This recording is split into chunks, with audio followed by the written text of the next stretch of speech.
Ouch, le coup de soleil. Ça va faire mal, ça, à chaque fois que tu vas descendre. Oh oui, Yann. Yann, oh, elle n'est pas contente. Hein. Ben oui, elle n'est pas contente. Je suis rentré hier soir tard. Il faisait déjà bien nuit, là, je l'ai laissé dormir. Donc ce matin, elle me fait payer mes 2 jours de vacances. Bonjour, bon matin. Eh oui, ça fait un moment, dis donc, qu'on ne s'est pas vu. Je vois que vous avez apprécié le poisson cru, le porc croustillant. Et puis surtout, vous avez été nombreux à vous demander qu'est-ce que je faisais 2 jours sans café. Il y a des gens qui s'inquiétaient, hein, c'est presque de la famille, c'est ça qui est beau. Eh bien non, j'étais juste parti me reposer un petit peu. Et puis c'était la visite de la sœur de Sandrine. La sœur de ma femme est en visite ici. Donc ça faisait 10 ans qu'elle ne s'était pas vue. On avait envie de lui offrir une belle semaine. Et puis ça a commencé hier matin avec les chutes du Niagara, enfin début du voyage. Regardez quelques images, je vous montre comment j'ai préparé Jackson à ce départ. On se retrouve juste après ça. Oh, petit bébé d'amour. On a besoin de gros câlins aujourd'hui. Oh oui, des gros câlins. Bah oui, hein. Aujourd'hui, pas de petit café. Eh non. Bah oui, vous êtes tous là en train de dire Ben, t'en fais trop. Ben, faut que tu te reposes. Ben, pense à toi. Ben, eh ben oui, je vais penser à moi. Aujourd'hui, je pars en vacances 2 jours. Hein. J'entends que c'est pas non plus des vacances. Hein. Parce que, alors, vous connaissez mes beaux-parents maintenant, hein, vous les avez déjà vus dans les vidéos. Ils sont arrivés il y a 2 semaines. Et qui c'est qui a débarqué hier de France avec l'avion blanc? Eh ben, c'est la frangine de ma femme. Oui, c'est Valérie. Puis du coup, à cause d'elle, ce matin, il a fallu se réveiller de bonne heure parce que nous allons rouler pendant à peu près 6 heures aujourd'hui pour aller jusqu'aux chutes de Niagara. Ouais. On va faire un petit stop à Toronto pour aller manger. On va faire un petit tour, peut-être qu'on ira visiter la Tour CN. Enfin, je ne sais pas du tout qu'est-ce qu'on va faire exactement. Mais en tout cas, pas de petit café ce matin, donc il faut dire au revoir à Jackson. Il faut lui expliquer que voilà, je l'aime fort, puis de toute façon, je vais la revoir demain. Hein. Mais c'est très important lorsque vous avez un perroquet de surtout pas partir comme ça pendant 2 jours sans un petit moment de au revoir. Très important pour son équilibre, parce que lui, pendant 2 jours, il n'y aura pas la sortie de l'après-midi, il y a plein de choses qui ne vont pas se passer, il ne va plus du tout vous entendre. Alors, vous inquiétez pas, il y a Timothy, que vous connaissez aussi, mon deuxième, qui sera là. Lui, il reste ici, et il va s'occuper d'elle soigneusement. Donc, elle va être chouchoutée. Il va la sortir de la cage, ça c'est très important. Il va la sortir pour qu'elle puisse aller sur son perchoir, qu'elle puisse aller de temps en temps dans la salle de bain, devant le miroir où elle retrouve sa copine. Elle aime ça se regarder avec sa copine. Ouais, petite narcissique. Doucement avec ton bec, doucement. Commence pas là. C'est pas parce que papa est en train de faire le gentil que tu dois essayer de dominer, ok? Non. Donc, Timothy va s'en occuper. Tiens, en parlant de se regarder dans le miroir, je crois que c'est Yami qui me demande, je vais avoir l'air conne, mais comment ça voit un perroquet? Est-ce que c'est comme les chevaux? Ben oui.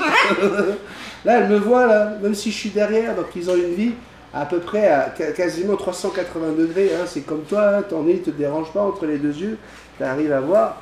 Et ben elle, c'est pareil, son bec ne la dérange pas du tout, elle est capable de voir à 360 degrés, sauf que les yeux regardent dans la même direction, hein, contrairement à un caméléon, par exemple, qui a les yeux multidirectionnels, et puis complètement indépendants l'un de l'autre. Hein. De temps en temps, il fait ça, puis de temps en temps...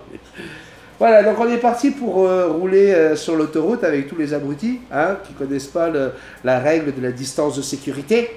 On est allé faire un mariage samedi, et puis on a encore vu, hein, c'est terrible, hein, comment les gens sont cons. Hein. Ils ne comprennent pas que tu as juste envie d'être tranquille avec le gars qui est devant. Puis là, ils ne peuvent pas s'empêcher de se dire, tiens, je vais me mettre là, je rentre dedans. Connard. Bon, allez, on prend son mal en patience. on se calme d'elle et on y va. Allez, je vais certainement vous faire des vidéos tout le long du voyage, puis on va coller tout ça ensemble et ça va faire une petite vidéo aux chutes de Niagara. Comment petit bébé d'amour? Oh, mais non, c'est bon, on va pas fâcher. Elle a tout vu, elle a vu les valises se préparer. Elle se dit, toi là, tu es en train de filer un mauvais coton, tu vas me laisser toute seule. C'est pas vrai mon bébé. Oh, fais des bisous à papa. Bon, il faut que j'y aille. Tout le monde est en train de prendre le petit déjeuner, puis moi je suis là avec vous. Donc je vais l'amener avec moi. On va passer à table. Oh oui. Oh, oui, encore. Bye bye. Bye bye Jackson. Là tu sais, tu fais mal au coup de soleil de papa. Allez, go. On y va mon amour. Oh là là. Hop. Bon, alors depuis le petit déjeuner, hein, on a passé 2 formidables journées de plaisir, de voyage magnifique. Et moi, c'est la 6e fois que j'y vais aux chutes du Niagara. Et je peux vous dire qu'à chaque fois, c'est que du bonheur. C'est un endroit super beau. Pour y aller, toujours on passe par Toronto. Hein, parce que Toronto est à 4h30, à peu près 4h30, 5h de route de Montréal. Habituellement, c'est 3 heures. C'est à 3 heures de route. Mais habituellement, j'y vais avec des copains au Niagara Falls. À chaque fois que j'ai un pote qui vient de Tahiti, je l'amène avec moi, de Tahiti ou de France d'ailleurs. Je l'amène avec moi. Puis quand on est entre potes, là, je vous dis, 3h30, ça y est. On est arrivé à Toronto, puis 1 heure plus tard, on arrive à Niagara Falls. Mais. Avant d'aller voir les chutes du Niagara, il faut penser aux chutes des filles pendant le voyage. Ils mettent tous les 80 km, là, ils mettent ce qu'ils appellent des en route. Hein, c'est des endroits où tu peux aller manger, mais surtout tu peux aller faire pipi. Et c'est incroyable, je crois qu'ils ont calculé le truc par rapport aux filles, parce que c'est incroyable que 3 km juste avant, tu as toujours une nana dans la voiture qui fait « C'est quand qu'on va faire une pause pipi ?» Et là tu regardes ton timing, tu te dis « Putain de merde, on va encore perdre 15 minutes. » Parce qu'il faut se garer, puis une fois qu'on a fait pipi, parce que les filles, si tu veux, elles n'ont pas compris que tout ce que tu bois, tu le pisses. Elles ne font pas de lien de cause à effet. Hein? C'est un peu comme dans les pays du tiers-monde, malheureusement pour eux, elles ne se rendent pas compte que quand elles font tagadoum, 9 mois après, il y a un bébé qui vient, elles ne font pas le lien de cause à effet. Hein, mais c'est un manque d'éducation. Hein. Mais les filles de notre société, c'est pareil. Elles n'ont pas compris que si tu bois, tu vas faire pipi. Donc, qu'est-ce qu'elles font? Dès qu'elles ont fini de faire pipi, elles vont s'acheter une bouteille d'eau gazeuse, une bouteille d'eau plate, ou un café glacé, n'importe quoi. Qui fait que dans 80 km, c'est reparti. Mais quand tu fais 680 km, t'as compris. Donc voilà.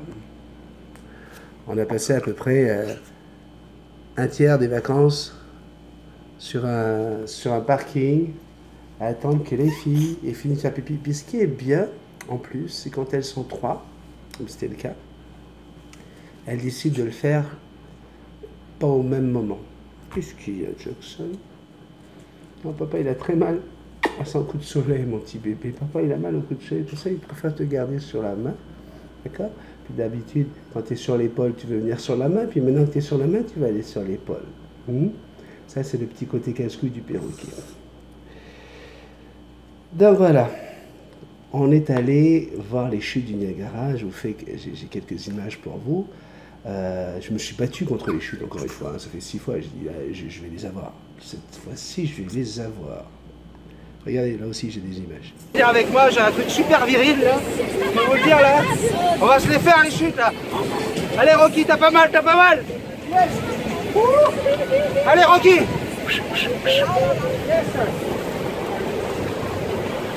Moi, les chutes, ça me fait pas peur.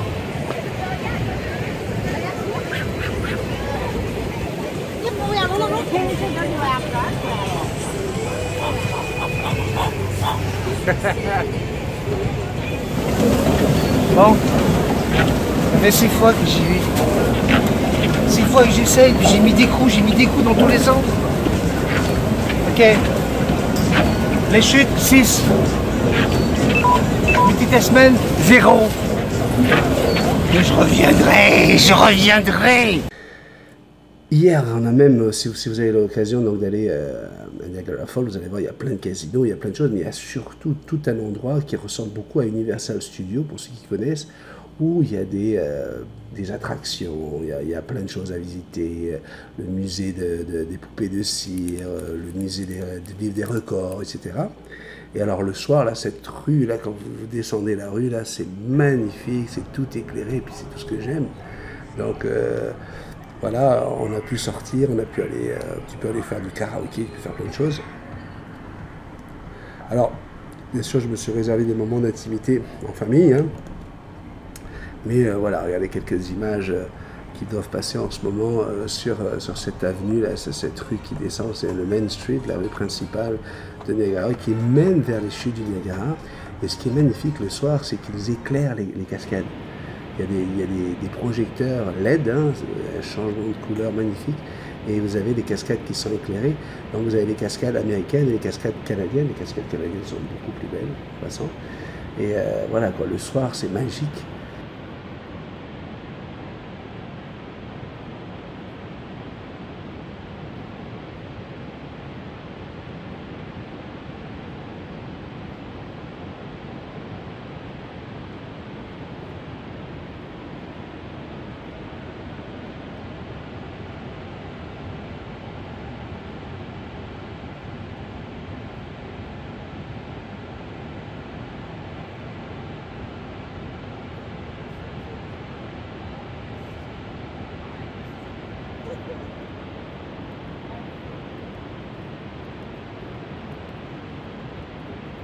Donc, vous avez vu, hein, c'est sympa, hein.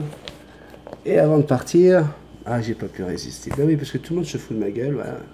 Je me prends pour Indiana Jones avec mon chapeau Indiana Jones et tout ça, et puis tout le monde dit, mais t'as pas remarqué que t'as plus la barbe du père d'Indiana Jones que d'Indiana Jones. Alors du coup, ben voilà, je me suis offert le petit chapeau du professeur, le professeur Jones. Ça va être comme ça, pendant les vacances. Alors là, Jackson, regardez tout de suite, mais qu'est-ce que c'est que ça? Est-ce que c'est une nouvelle comète? Est-ce que c'est un extraterrestre? Ou est-ce que c'est juste mon papa avec un chapeau? Jackson. C'est terrible, ça. C'est terrible. Ça, c'est vraiment intéressant de voir comment un perroquet réagit face à la nouveauté, face à l'inconnu. Alors, c'est un superbe chapeau. J'ai capoté dessus. Quand j'ai lu les trucs, ce chapeau est garanti à vie. Oui, mesdames et messieurs, j'ai un document garanti à vie. Si jamais je le perds ou si jamais il se déchire, eh bien, il m'en renvoie un autre neuf tout de suite. C'est le chapeau Tilley Airflow, le meilleur au monde, assuré contre la perte, garanti à vie, remplacé gratuitement si jamais il s'use, inusable. Il flotte, s'attache, protège contre la pluie, bloque les rayons UV et ne rétrécit pas. Il est accompagné d'un guide de l'utilisateur de 4 pages. Oui, c'est vrai, il y a un guide à l'intérieur. Ce qui est rigolo, à l'intérieur, vous avez une pochette.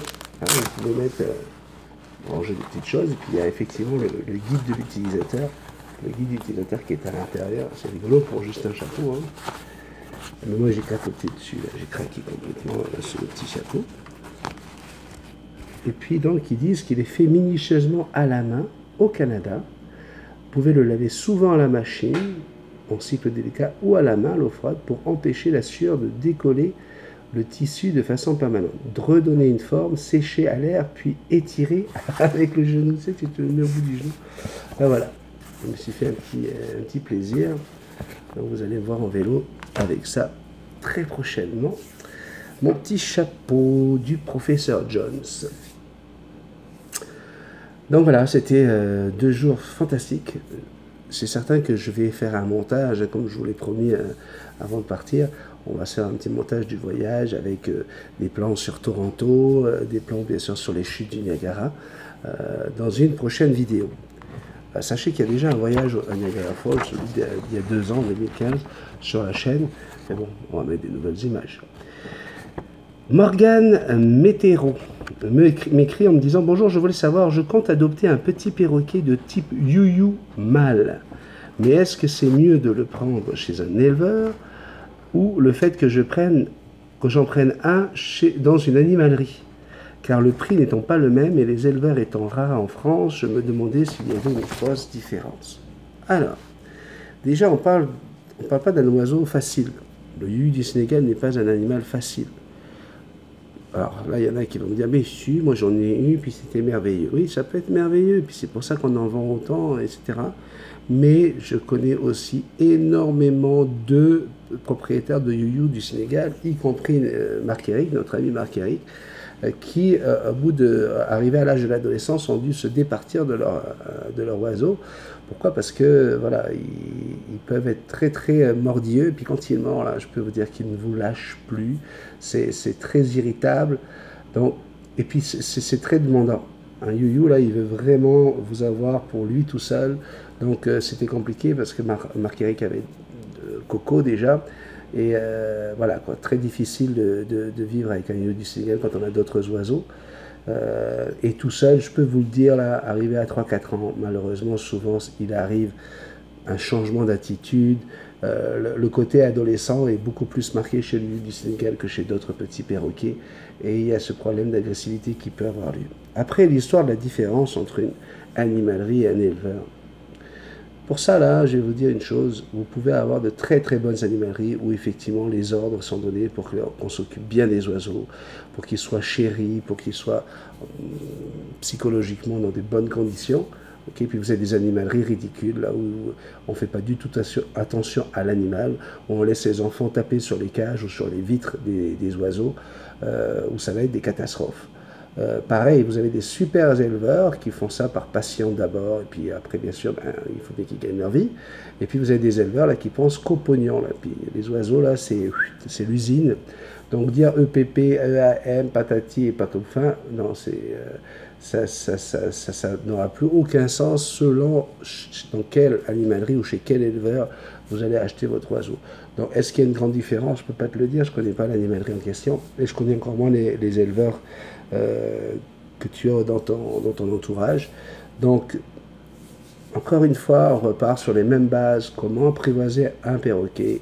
Il faut d'abord que ce soit le perroquet qui te choisisse, mais tout ça, c'est dans des vidéos que vous allez pouvoir aller regarder sur la chaîne Multitasman, où on vous explique c'est quoi le comportement à avoir la première fois qu'on rencontre un oiseau. Donc, comment apprivoiser un perroquet, c'est une des vidéos de la chaîne. Et ça marche très bien aussi pour le you du Sénégal. Voilà. Bon, bah écoutez, vous voyez que le café est de retour. C'est le numéro 58. Demain, ça sera le dernier café avant le tirage au sort. Alors je suis triste parce que j'ai reçu des courriels de filles qui m'ont dit: bah, désolé, en fin de compte, je préfère me retirer du tirage parce que soit c'est pour des raisons professionnelles, soit c'est pour des raisons de famille, elle ne peut pas laisser la famille toute seule à la maison. Donc, ce qui se passe, c'est qu'il va rester à peu près un peu moins de 5, je pense que c'est 5 filles pour l'instant, qui vont être tirées au sort pour le séjour ici au Canada pendant une semaine à la maison. Ça sera vendredi dans le café numéro 60. Alors c'est sûr, c'est un peu triste parce que j'aurais voulu que vous soyez un peu plus nombreuses à avoir cette chance-là, mais bon, ce n'est que partie remise. J'espère qu'on aura l'occasion de se voir d'ici quelques mois, peut-être chez vous, directement en France. Je passerai vous faire un petit coucou.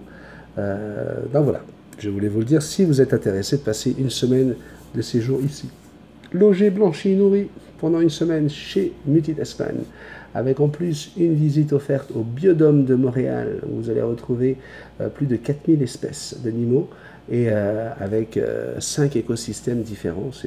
Vous allez aller de l'Arctique à l'Antarctique, en passant par la forêt tropicale, et vous allez voir, c'est merveilleux, c'est super beau, et là-bas, bien sûr, vous allez retrouver des perroquets. Donc, pour ce séjour, je vous le rappelle, il vous reste encore 2 jours. Inscrivez-vous sur multitasman777@gmail.com. Je vous fais d'énormes bisous. Merci encore de votre gentillesse, votre fidélité, toujours très appréciée. À demain. Bye.